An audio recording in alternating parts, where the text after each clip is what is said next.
Once upon a time, there was Melanie and Corey, and this is our story. Feel good when you found love. Not the fake love, I'm talking about some white doves. I got a shorty that's gonna ride for me, die for me. Put her right hand on the Bible, still lie for me. Welcome back to our channel. We're back with another one. If you missed us, here we are. Here we are. We want to start out by saying thank you guys so much. We got so much love and feedback on that last vlog that we posted. What did we call it? Oh, you got to meet our baby. You met our daughter. We didn't realize that we didn't put her in the video just yet. I don't know. Maybe subconsciously we did it on purpose. I don't know. We said we were gonna wait for like the house tour, but, she keeps popping up in the back of all of our videos, so we might as well. We might as well introduce you to her. Exactly. So make sure you go check that video out. And we just want to say thank you to you guys for being so like constant on this page.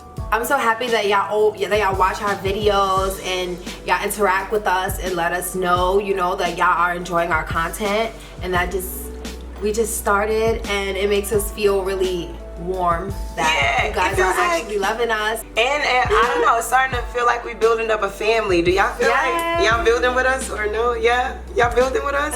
I feel that way too. You're not alone. Like, we feel that way. So today, this video, as you read, it is going to be our coming out stories in honor of National Coming Out Day, which just passed a couple of days ago. We are going to tell our raw dog, unedited, uncut coming out story. So relax, get your snacks, and it's like a double story time. Exactly. So for me, I guess I'll go first. I came out sometime in June of 2010. I've been attracted to women my entire life. Literally my entire life. How people say you can't be born gay, I really don't think that's true. I definitely know for a fact that I was born this way, and before I even knew that it was like, you know, wrong or whatever, you know, people may think or feel, before I even knew what that was, I just knew that I was attracted to women. As I got older, I started to hear, you know, from just family or just from just people around, like they would say, you know, the F word, or like anytime they say, oh, that's gay, it was always a negative connotation, and I never even knew that like being with the same sex meant gay, because anytime I went home and asked what it was, mom would be like, oh, that means that you're happy. I was like, okay, you know, I never really made the connection. And once I got to a certain age where I like really tried to say, you know, I guess something is wrong with me, I want to try to be like everybody else and try to have a boyfriend and try to be with men or just with boys at the time. I knew that there was no attraction, there was no physical attraction, no sexual attraction, a mental attraction. I only ever seen them as friends. Like, I was never attracted to the physique of a man. I just never found myself attracted to them, and I knew this very early on, so I only ever engaged in that way with women. And then it got to the point where, you know, society told me that it was wrong to have those feelings, so I tried to go and have feelings for men, but it just wasn't that. I was just like, you know what, I'm at the point in my life where I'm 16 years old, and I feel like at this point I could have my family run me, or like make the decisions for me in my life, or I can make the decisions for me in my life. And I knew that being with women was what made me happy, it's what tickled my fancy. So I got with someone, and for a long time I was scared to post it on like social media. I didn't want to like tell people, because a lot of people that I hung out with as well, they already had their suspicions, so like they wouldn't like include me and stuff. Like if they were having sleepovers, they wouldn't want to include me because they thought that I would probably be like looking at them or something. And then like during gym, they wouldn't want to like change next to me because they'd be like, oh, Melody's gay, she's gonna be looking at us when we change. So they would always go like away from me, and like, so I was always scared to come out, like just because of what my mom might say or what my friends might say. Again, when I got to this age, to this big 16 age, I just was like, I don't really care what these people think. I know what makes me happy, and I want to live for myself and what make me happy. We were together for about a couple of months, and one day I was like, I don't even care anymore. Like, I'ma just put it out there. You know, back in the day on Facebook, like when you change your relationship status and put who it was like a big thing. So I was like, I changed my relationship status to in a relationship and tagged who it was I was with, and it was a woman. So then everybody was like, what? Oh my gosh. Like, it was like this whole big thing. Of course, it took no time, probably not even 24 hours to get to my mother. I came in from school and my mom was like, Melanie, I gotta talk to you. So, you know, when you put your bags down, come in my room. So I went in her room and I sat on her bed and she was like, so what is this I hear that you put that you're in a relationship with a girl on Facebook? And I was like, I am in a relationship with a girl. And she was like, is this like a phase thing? Like she thought that, cause at that time, like in 2010, it was really becoming like more people were coming out. So it was like, you know, RuPaul had his show out. So it was something that was like kind of put out there a little more. So she thought maybe I was like being influenced. So that was kind of like her whole pitch. Like, is this a phase thing? And I'm like, no, that's not it. We had the conversation and she just basically, she still wasn't sold on me being that way. She thought that it was just like a phase thing.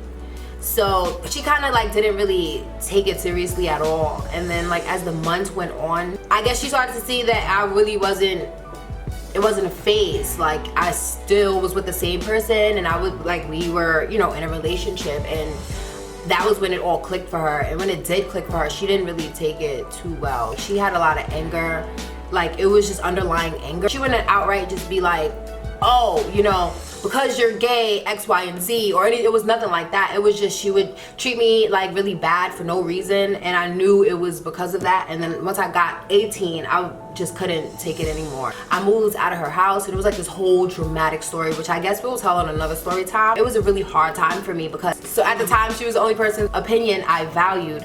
So like after, you know, I told her, of course it got around to everyone else. And I have an aunt, shout out to my aunt Estella. She was fine with it. She's one of those people, she was like, you know, as long as you're happy, I wouldn't care if it's a man or female, black, white, tall, short, you know, as long as they treat you right and they respect you and everything and you're happy, then I don't really care. And I have an uncle as well, my Uncle Junior. He really just didn't care. They're all for like my happiness. But I have other family who they're very religious, very strict, and they were just like, no, like that is not it. Like they didn't want anything to do with me because of it, and they treated me like terribly. They said crazy things, like the worst things because of it. And I was just so mind blown. I never thought it would result in like people not wanting anything to do with me, and people were saying, oh, she's dead to me, and they would just treat me certain ways and threaten to like beat the gay out of me, and it was bad. So when you do come out, it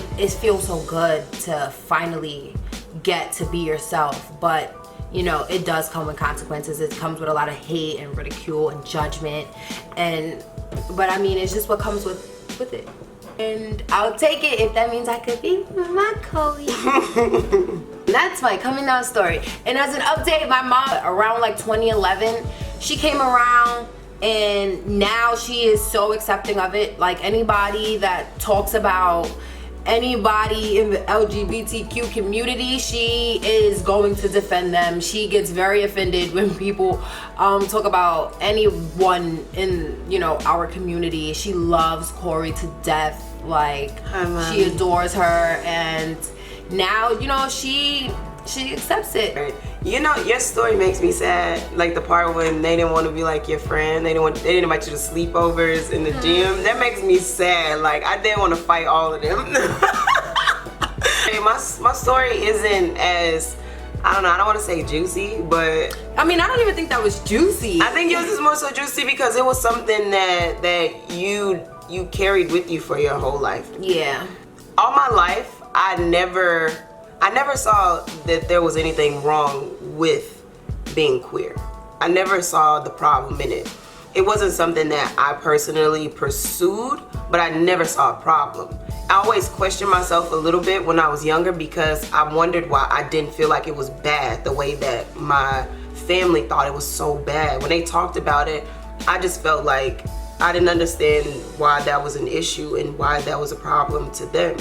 I see now is because, you know, that was inside of me. At that age, it wasn't something that I identified with. But I thought it was something wrong with me because anytime they would go on and they would talk about religion and what's acceptable and what's not, and they would talk about anyone, you know, in the LGBTQ community, I just felt like it wasn't our responsibility to point our fingers at what was wrong. When I got with Mel, I knew that I could cross that boundary because all my life I never thought it was wrong.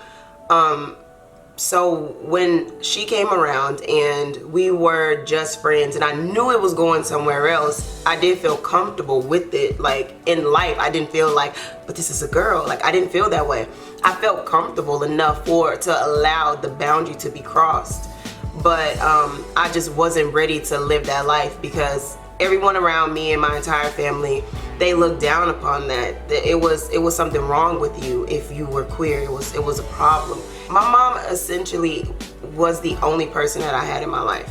Of course I had my aunts were around and they loved, but my mother is my sole provider and caretaker and all of that. And because her views on LGBTQ people was so negative, I knew that if I chose to live this life, then I chose not to have her in mind. So when we decided that we were going to be together, the biggest issue that we had in our relationship was the fact that I wasn't out. She never pushed me to be like, tell people about our relationship or tell your mom. Like she never pushed that, but having to cover up such a big part of your life was an issue, and it brought about a lot of problems that we're gonna tell you all about in our very next video. Yes. So make sure you stay tuned for that. But On chapter 4? yeah, this is gonna be chapter 4 when we talk about everything that happened because of this. But a lot of problems came about, and it was hard for me because, like I told y'all, she was everything that I had, and for her, that was her breaking point. Like she could accept things from us, except that. So one day, Mel and I had been together for like a year. You think a year, maybe 2 years? Yeah. Okay, so we were together for 2 years at this point. And I'm just, living my life in silence at home. And one day, my mom came to my room and she opened my door and she was standing there and she just leaned against the door and she looked at me like, and she had a lot of concern in her face. And I didn't know how to read it because y'all gonna meet my mom and she is very theatrical. So I didn't know like what exactly to read, like what are we getting into? So she turned her phone towards me and I couldn't see what it was. She was at the door and I was on the bed and she was like, why didn't you tell me that you were gay? And my entire, like the temperature in my body, I know for sure, we stuck a thermometer in my mouth, it would have said like 105 because I had like heat just jumped from my feet all the way to my head, and I was like, I didn't know what to answer because on one end, I can go with deny, deny, deny. But on the other end, I'm like, I can finally, be who I am. And maybe this is the time for me to live my life for myself and not for my mom's approval or my family's approval. And so when she said that, the heat was raging and my heart was beating so fast and I was just like, huh? That was the only thing I could get out. I didn't know what to say. And she was just like, why didn't you tell me that you were gay? And then she was like, why did I have to find out on Facebook?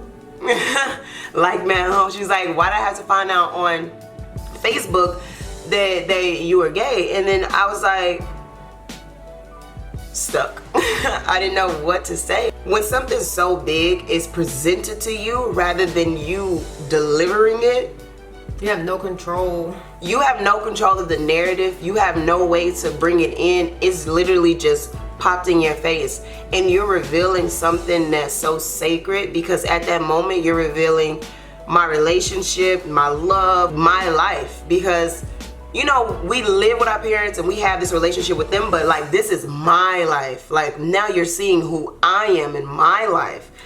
And so I thought like, this is it. Everything that my mom has said she'd ever do if she found out if, any of her kids came out as queer, I'm expecting it right here in this moment. I'm expecting for the conversation that we just had before this to be the last one that I have with my mom. And so I'm just sitting there and the weirdest thing at that moment just happens, and to this day I don't even know, like I still don't know how to process it. But my mom started crying and she asked me what was so wrong with her that I didn't feel comfortable enough to tell it to her. And that just, I started bawling because I'm like, oh my God, I bottled all my feelings up and all my emotions because I was afraid of what she'd say. And all I did was I took that away from her, for her to be able to be involved and to know about me and to know about who I was with, and just to have that mother-daughter experience about experiencing love and all of that. I literally took it away out of fear. I mean, she understood because she knows the narrative that she wrote for our entire lives with pushing the religion so hard. But I never thought about her growth that she could have made over the years, because the conversation started when I was a child, so I never knew where she'd be in that moment. And so when she asked me that, I was crying. I was like, I don't know. And I just couldn't stop crying because at that moment, everything changed.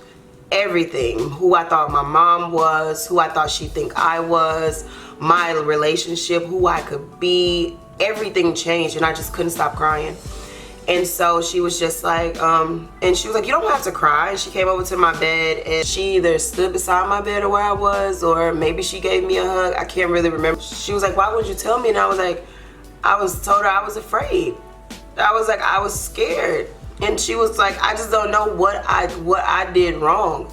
And she was like, and forgive me for what I did wrong. And now she's boohoo crying. And anytime I see my mother cry, now I'm crying even more. So now I'm just snotting all over the place. She's crying and she's apologetic because I felt like I had to not be myself. And I'm apologetic because I kept my life away from her for 2 years at this point. And she was like, you don't have to cry anymore. She asked me like the most emotional thing in the entire world. She went and got me tissue and brought it back, and she stood at the door again, and I was still crying because I couldn't stop. And she asked me if I felt free now.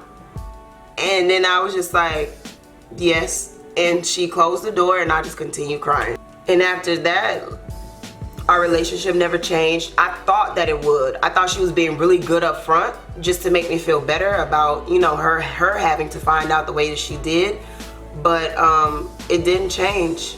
Our relationship is the same. I feel like it's even better because now she's included in our lives, and she loves Mel. Like, she loves us so much, and she's so happy for us and our lives together. It's the most ideal situation you want to be in, even though, you know, we started off and it was very, very rough. Like, I know maybe we aren't into as much detail as possible with our stories, but definitely the beginning was definitely hard.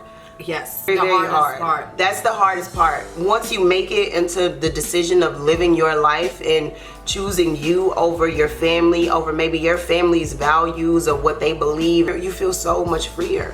So for anybody that's still like not out to your family or friends or both, I definitely think that whenever you do find the courage and the strength, just always remember that like you have, you know, your life to live for yourself. Like we literally keep on saying, I think that's really the basis of it. Like everyone gets to that point where they say either, you know, I'm gonna allow you to run my life and make my choices and my decisions for me, or I'm gonna do it. So I definitely think that you guys should choose yourself and your happiness, and you will be free. I think that the benefits of being who you want to be, being with who you want to be, is way better than all the negativity and the hate that'll come with you being an open queer or whatever it is, you know, that you identify as. But as long as you are happy and being who you are, then that's all that matters. They will come around.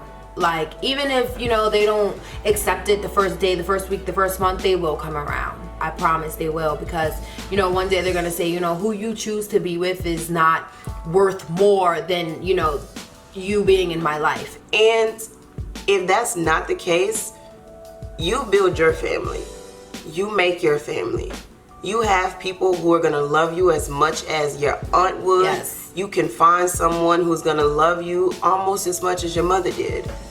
People are out there in this community of people that we have that's there rooting us on from a distance and up close. They do not mind stepping in and being your family. You have family. Yes. So even if the people that share your blood decided to turn their backs on you, there's a whole you have people, ton of people. You have us. Yes. So the fact that you're brave enough to live how you want to live and choose yourself makes you so much braver than half the people that's criticizing you and judging you. Definitely. So wave those rainbow flags high. All your flags.